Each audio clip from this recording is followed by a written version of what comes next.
Welcome to the podcast, where we teach you how to create marketing that pops. Get ready for refreshing conversations with industry experts, trendsetters, and creative minds that'll leave you bubbling with inspiration. Get ready to turn up the volume on your business. Let's get popping.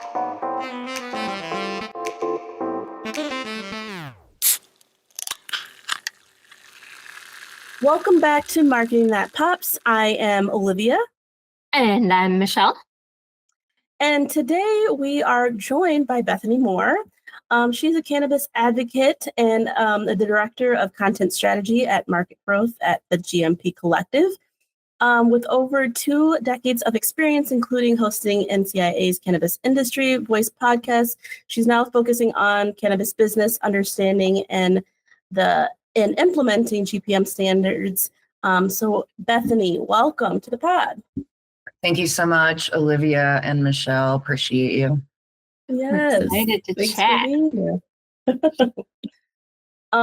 So I was telling her a little bit about the podcast and how every episode we like to start with a debunked myth.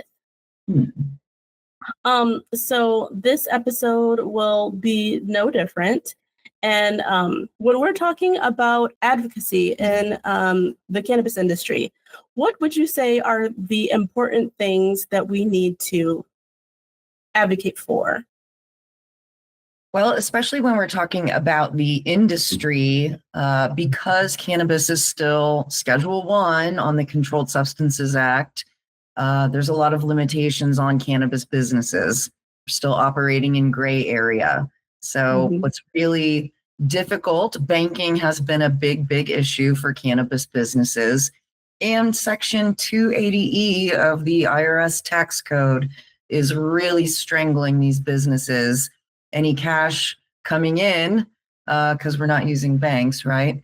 The primarily cash businesses, especially at dispensaries, is going right back to the IRS. So cannabis companies are really struggling to watch their profit margins grow in a way that would allow them to invest in their businesses, hire, expand, all those things. So as we work toward normalizing, in my 10 years at the National Cannabis Industry Association, I learned a lot about this. There's the idea of comprehensive reform, meaning let's legalize it, let's go big, let's make it national, sweeping reform. And then there's the incremental reform. So we're talking about the Safe Banking Act would specifically impact the banking, or fixing 280E, that would do a small thing. So there's little pieces that we can chip away at, or we can do it all at once. Both paths are valid, and whatever gets us there, honestly, is all that matters. So what was it about the cannabis industry that initially drew you? It's a great question. In the early 2000s, I actually started volunteering with an organization called ASA, Americans for Safe Access, a patient-focused advocacy group. And I got into that world mainly because a year or two prior, when I was a freshman in college, I was depressed and anxious and found cannabis, and it was a personal therapy for me. And then I met somebody who was involved in activism, and they just kind of opened the door, and I walked right on in and never looked back, and just continued being a part of, like I said, medical patient cannabis advocacy is how I got my foot into the world. And then you learn everything else about the cannabis industry that needs advocacy and attention. The war on drugs, just learning everything and all the different points of entry into why this plant matters so much for so many people. So that's how that happened. And then just watching cannabis organizations like MPP and SSDP, and then watching NCIA form for the first time in 2010, I was just waiting for job postings. Wait. So yeah, after a year or two of watching their careers page, I finally got Mhm. hired to join the team, and I was there for almost 10 years. Yeah. Awesome. What would you say is like one of the most impactful lessons that you kind of took away working with the NCIA while you were there? Impactful lessons. I mean, 9.5 years at that organization, I absorbed a lot. I watched the excitement at the beginning of what we were calling the green rush, Mm-hmm. and then sort of the reality of the intentions not exactly going in line with what we had originally thought. Mm-hmm. We wanted these small businesses to be given back to the people for people to have an opportunity to have economic participation Mm-hmm. in this new cannabis industry. But we saw a big flood of investors and hate to say the tech bros or whatever, Yeah. crypto bros, and just Mm-hmm. people who didn't care about cannabis until they saw an opportunity to make a dime off of it. Mm-hmm. So that those kinds of things are like disheartening, but a reminder that we live in a capitalist society. Yeah. Right. How did you do marketing at NCIA and actually at your current position, or what kind of campaigns would you say that were effective or you felt like you had good results from specifically for the cannabis industry? Yeah, I really, really enjoyed hosting NCIA's podcast. It was weekly for 6.5 years. Michelle, you're involved in the marketing committee at NCIA. Mhm. So I got to work with all the different committees to create content, and a lot of that was through the committees. Really having an opportunity to talk about how we're making this industry better, faster, stronger, more sophisticated, Mm-hmm. learning from other industries and not reinventing the wheel. That was one of my favorite opportunities to just help be and raise other voices in the cannabis industry to speak for the values and speak for the intentions of cannabis industry operators who care about the future of the cannabis industry and about the plant. So that was fun. I can't not mention that. Um, Yeah. I got to give a shout out to my former colleague, Vince Chandler.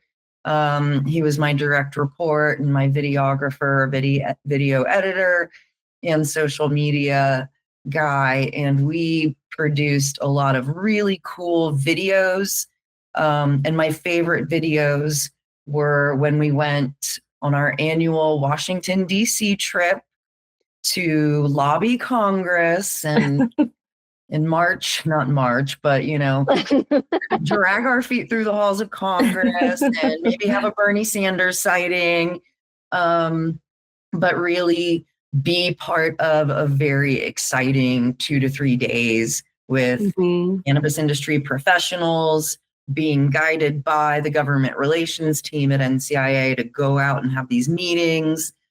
And then the events in the evening where you're rubbing shoulders with some members of Congress and just capturing all that on film, interviewing people about what it's like to lobby Congress as a citizen lobbyist, and just like capturing that excitement of people who have both been year after year after year and they know what they're doing and they Mm-hmm. just love going back. And then the people who it was their first time. They'd never been to DC. They'd never lobbied Mm-hmm. any member of Congress before, and to watch them get involved and excited about how the sausage is made Right. in DC. Those were just like some of my most favorite things to do, and I think they were most effective because it was personal storytelling in a lot of ways.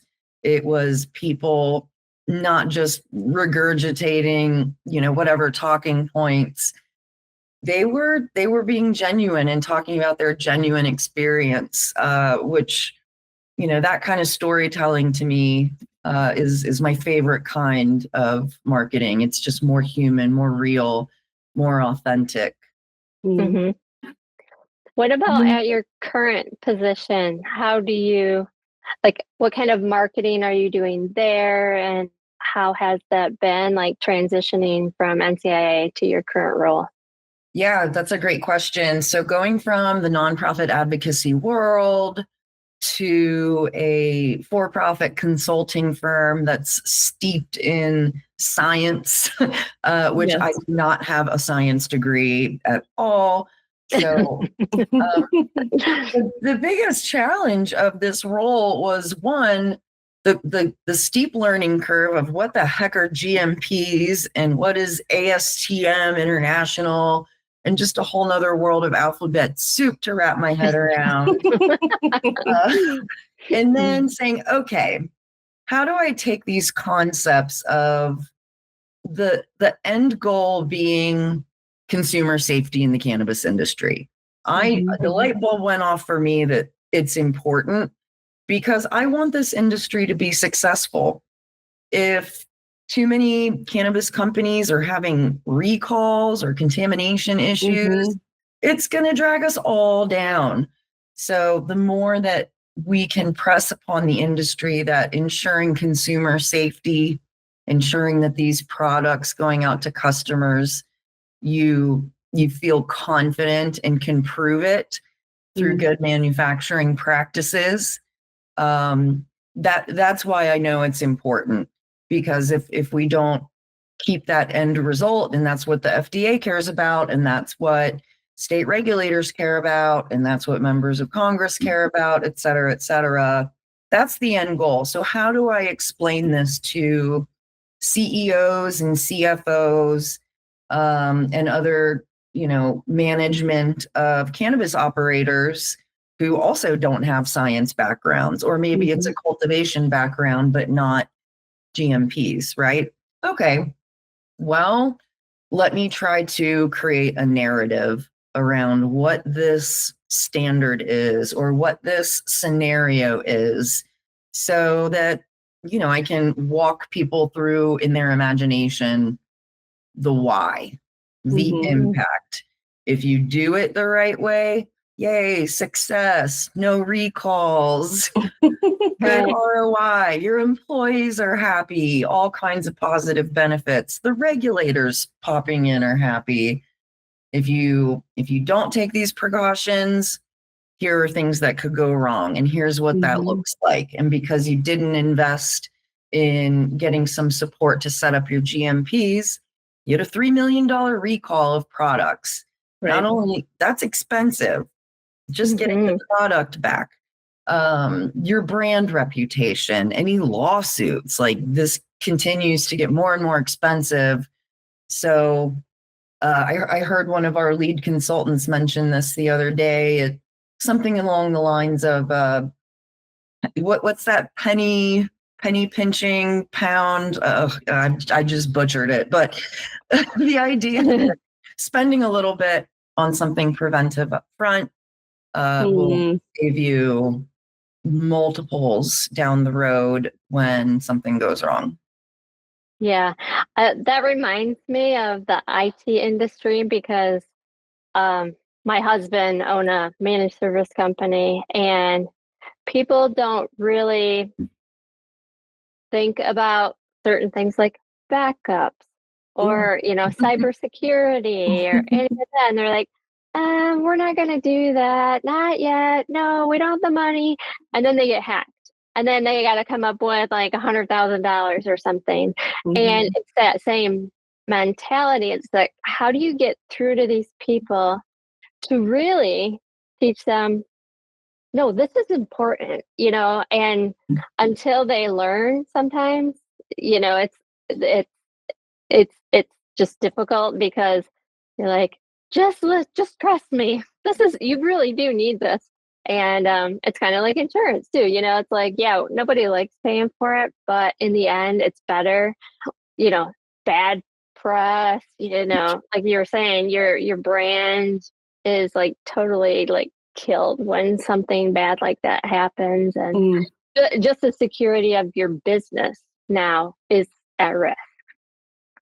100%. You don't want to be in a situation where you're panicking and have to be reactive because something bad has happened, when you could spend a little bit of time, effort, and whatever cost is associated to prevent these things from happening and put some guardrails up and being thoughtful. CYA, right?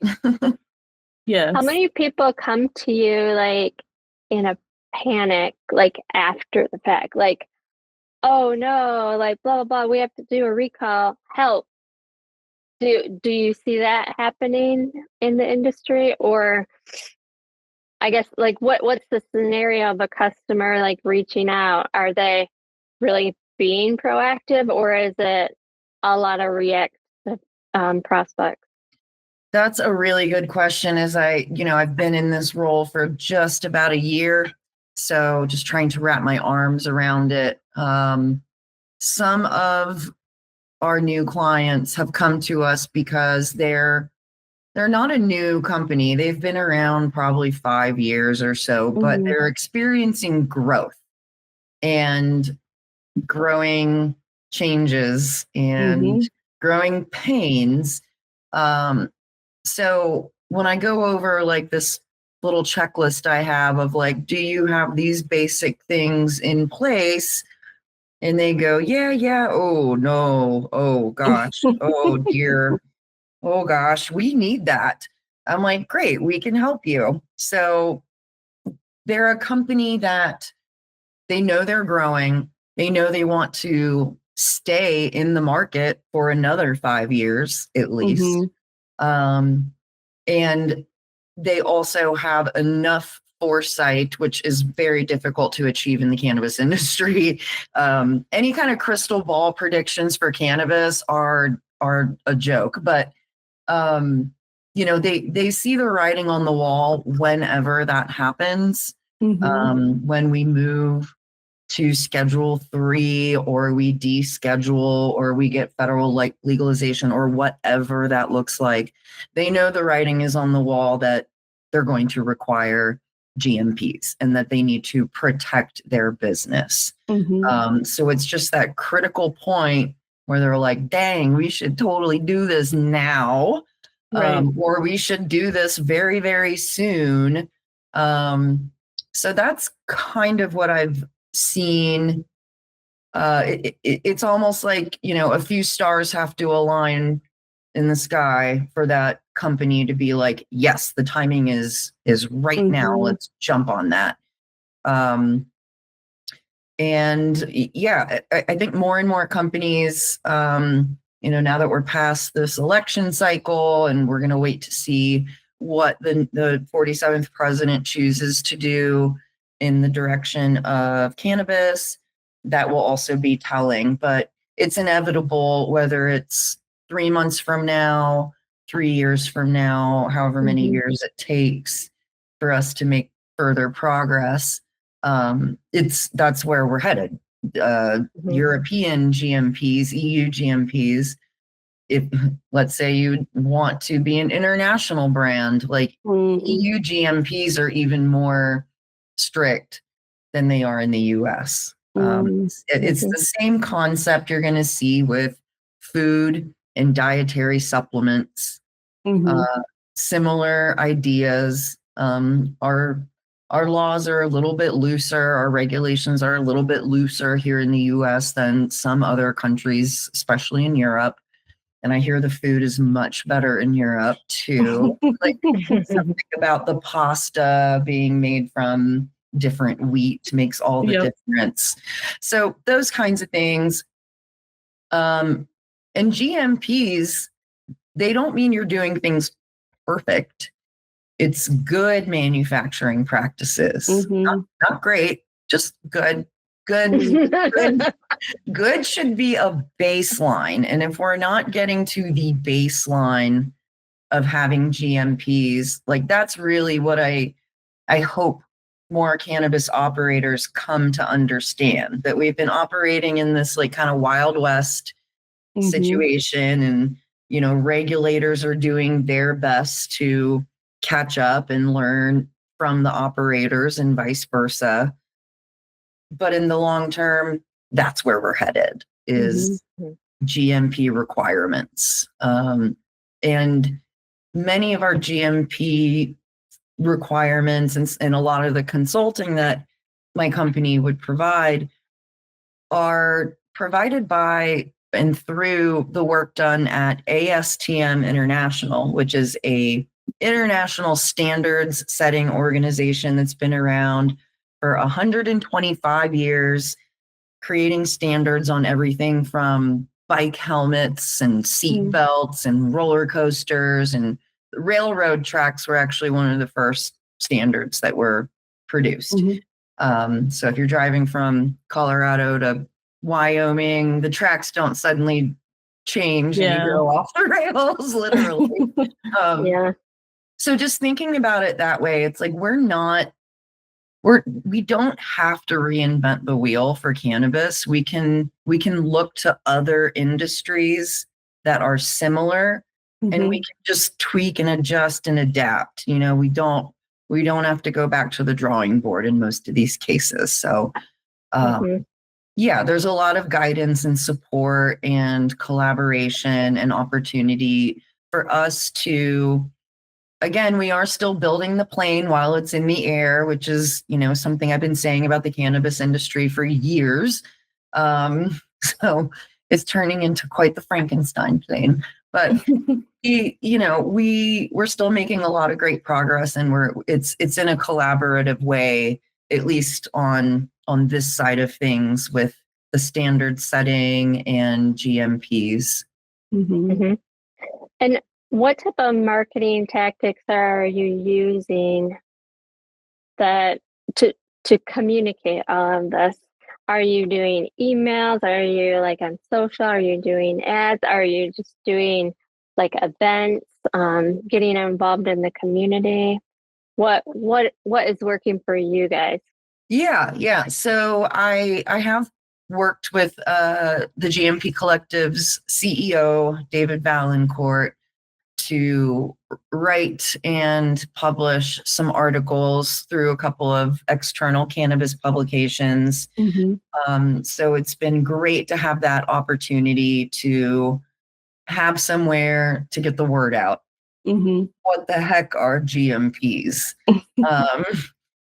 And selecting a few ASTM standards and doing a short little article series where we focus on one or two of them and go back to that storytelling as much as possible about why this standard matters and why it impacts your business.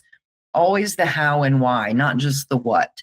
So those content articles, I think, have been one great way to get the message out. And I interview other experts out there in the world to contribute to these articles as well. Love interviewing people who are smarter than me.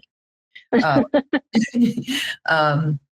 also similar to the podcast I had at NCIA, it's doing a monthly webinar with the GMP Collective has been very similar from a functional standpoint. And similar in that I get to bring in experts from all points of the industry and get them to all essentially talk about why GMPs and standards and consumer safety is so important for the cannabis industry.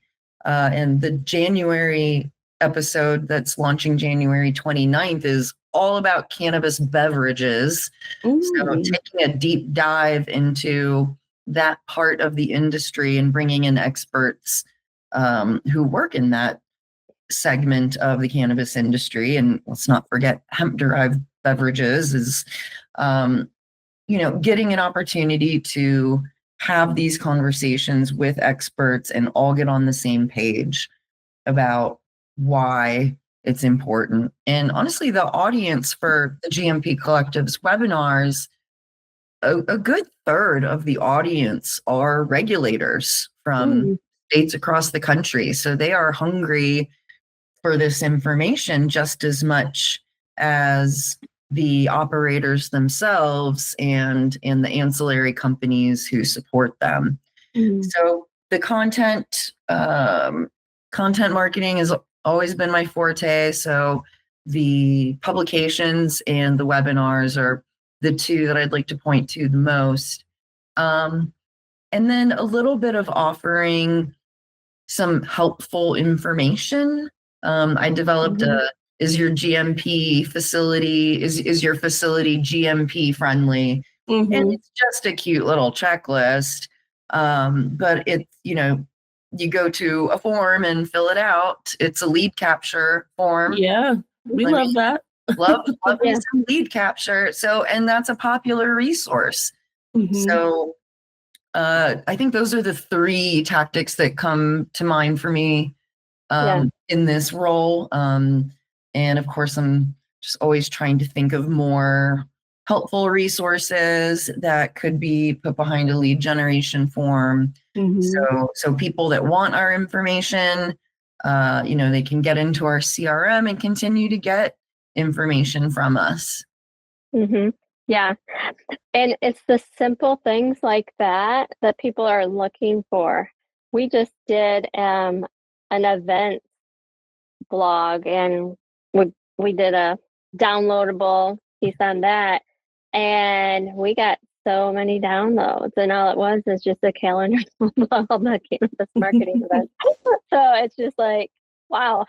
Okay, are we complicating things by like how to build a marketing plan and how to do, and it's just, the simple things. And people are just searching for that because they want to make sure they're doing things right and know, like, what are the things that they should be doing. So I think that's awesome that you're doing those downloadable things. And it's, like the more you give away for free, the more you're going to get, because like people are going to remember that where they got it, and they're going to keep going to you as an authority of like, oh, I wonder if they have any resource. What else are they putting out there that will help me do my job better? And so I think that's awesome. That's the one area we really try to push to. And then, that lead capture is very important. You'd be surprised at how many people don't know to like put things behind a form on that. Yeah. And they'll just put it on there and you can download or something. It's like, no, get their email. So, yeah. Two-way street. Yeah. Really big. Yeah. It's like, you want to have this? Give me your email. That's all I'm asking for. Just your email. Yeah. No money. And, when I was at NCIA, occasionally our government and policy department and committee would spend a few weeks, if not months, on a white paper, really in-depth policy research and projections and analysis. And I didn't write any of that. That was for them to do, but I managed the process of, a nice clean design, because who's the audience? Well, ideally members of Congress. So let's make this presentable for members of Congress. And of course, we would bring nice print versions with us to Washington, D.C. on Capitol Hill. But for anybody else that wanted to download that information, lead capture form. Right. Yeah. That's awesome. We're constantly talking about, knowing your audience. So it's always nice to hear talking to like-minded individuals about things like this, because it's like, that's exactly right. You have to know who this is intended for. And, as much as we like to make things pretty, it's like, is that the intended audience?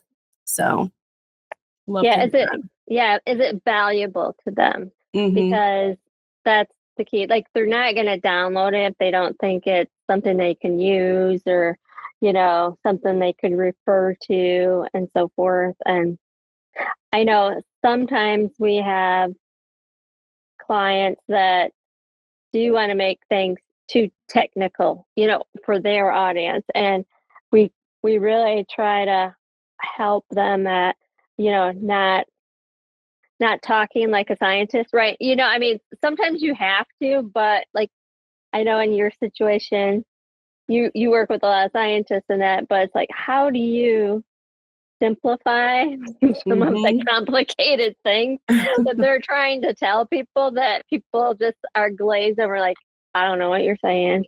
Can you break it down for me? I know that's something that's really, can be really difficult. Yeah. I mean, and I'm a Virgo. We're known for streamlining chaos into organized, color-coded boxes, but even there's always a challenge. There's always a challenge in understanding what is the information that makes sense to the audience that I'm trying to get a point across to. It is difficult because you want to demonstrate that you are the expert. So you need to dazzle and wow them with technical terms, I guess, but just enough that you don't lose them completely. Right.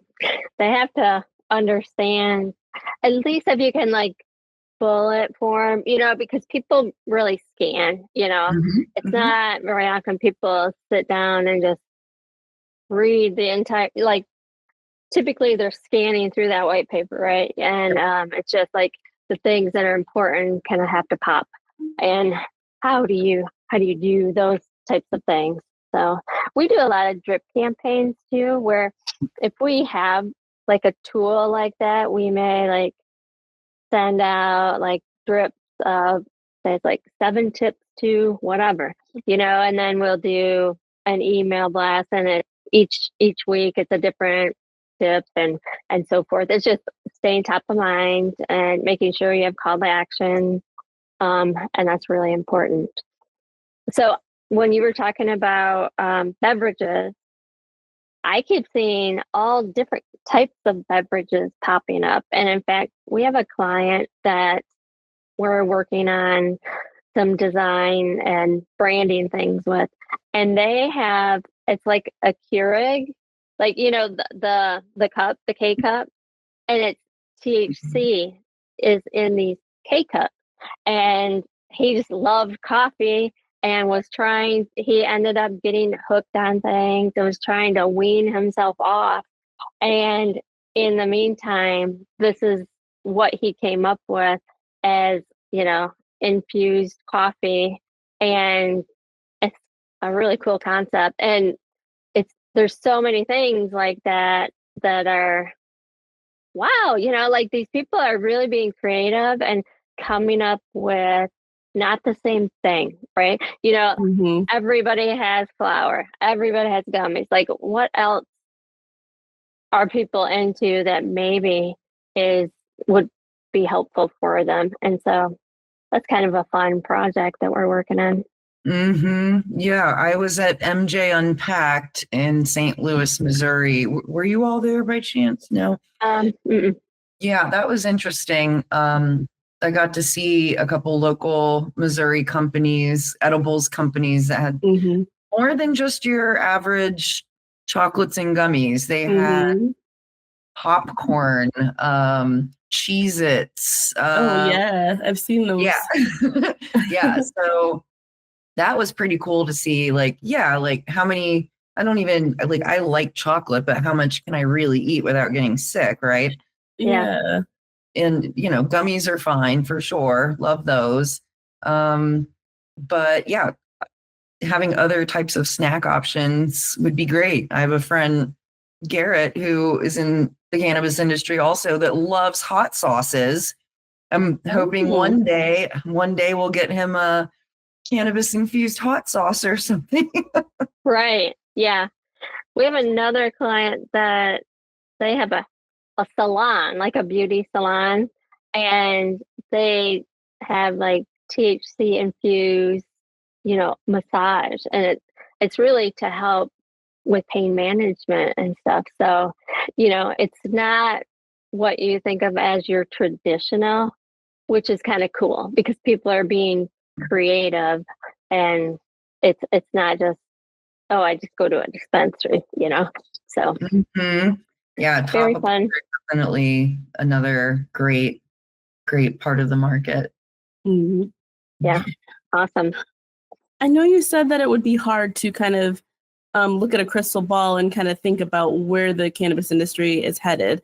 But in your mind, in terms of quality standards, like where do you see like compliance heading?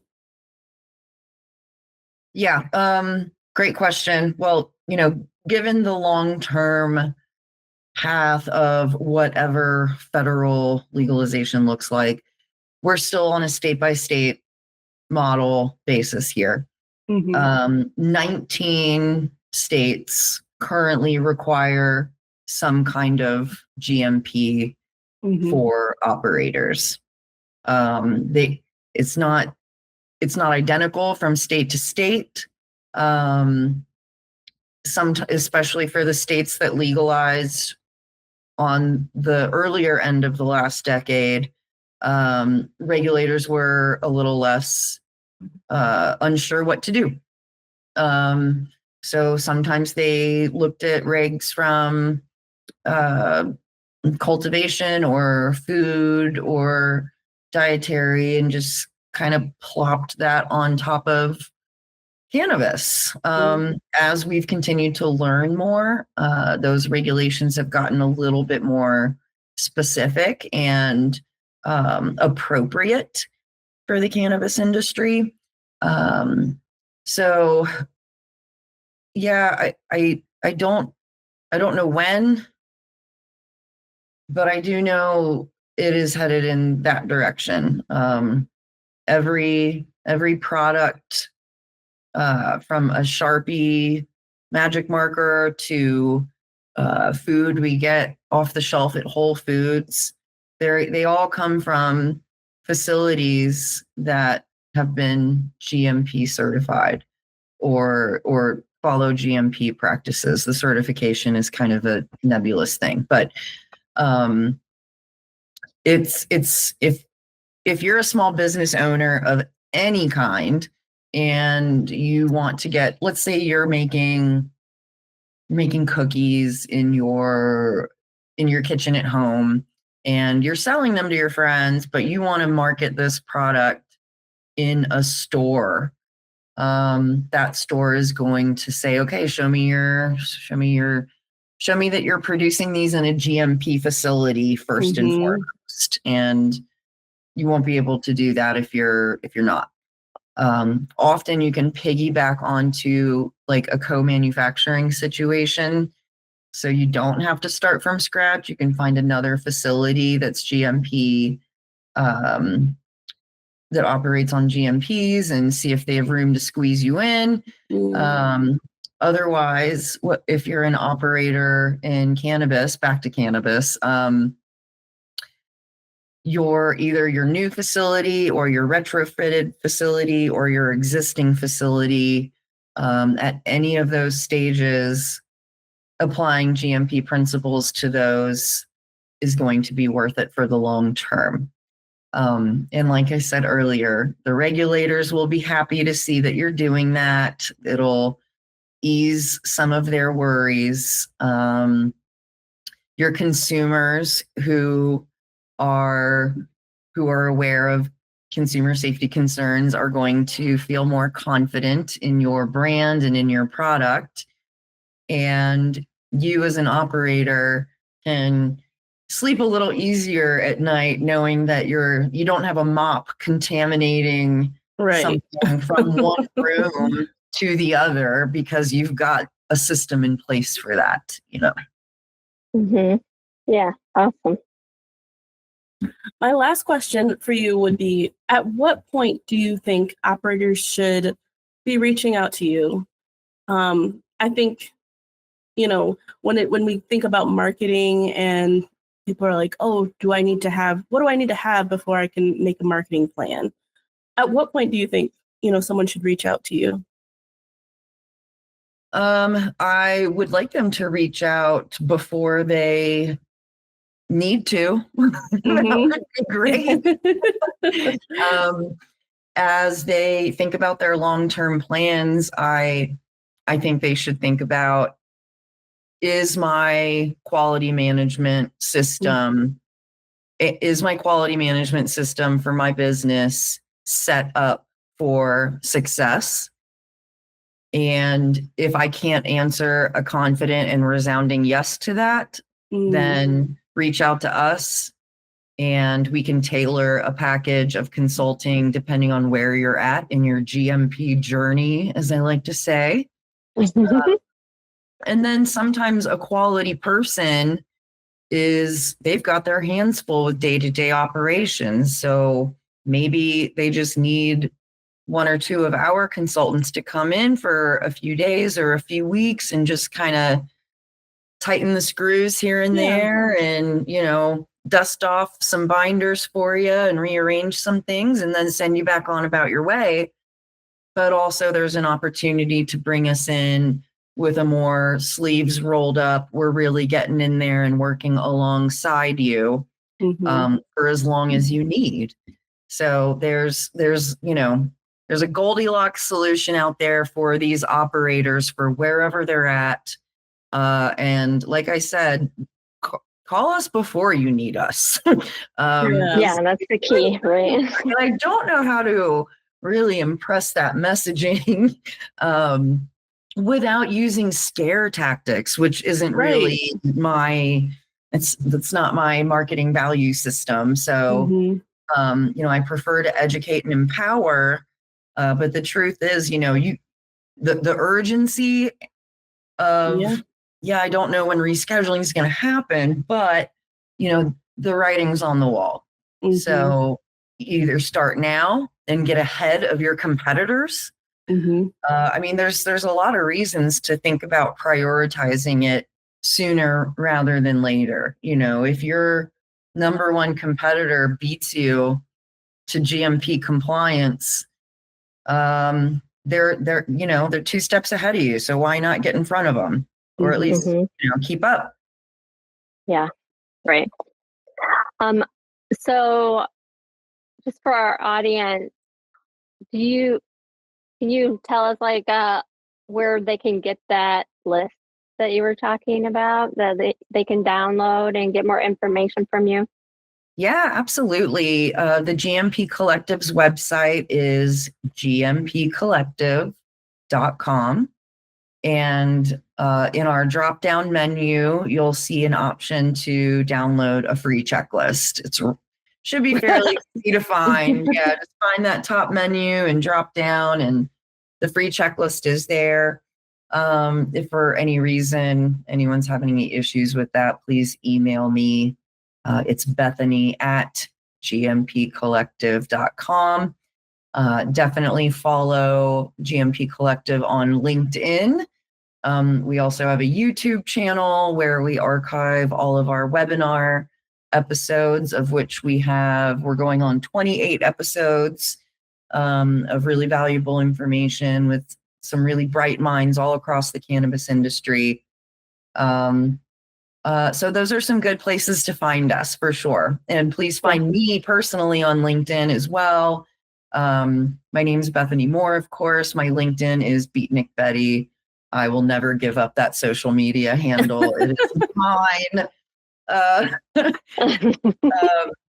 And if I may, I am also available for consulting for other operators or cannabis companies, as long as it's not a conflict of interest. I'm able to support as well as needed. Awesome. And we will be sure to have all those links in the show notes below. So if you guys are listening on your phones, if you're driving in your car, let's not do anything crazy, guys. Take a second and we'll have all that waiting for you.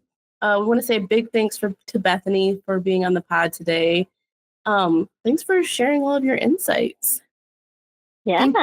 so much. Yeah. And it was so nice to run into you, Michelle, in Las Vegas on the show floor. The Thrive Pop booth was just, it was popping. It was just so adorable. So, yeah, not my first rodeo was your theme, which was just so right on. So anyway, it's great to see you there. Yeah. Awesome. That's awesome. Well, thanks for listening, and make sure to subscribe and give us 5 stars, and we will catch you on the next episode. Thanks. See ya. Thanks for listening with us today. Stay tuned for the latest in web marketing and design from ThrivePop. Want to be a pop star? Head over to thrivepop.com/podcast to join our mailing list for episode notifications, sneak peeks, listener feedback, and more.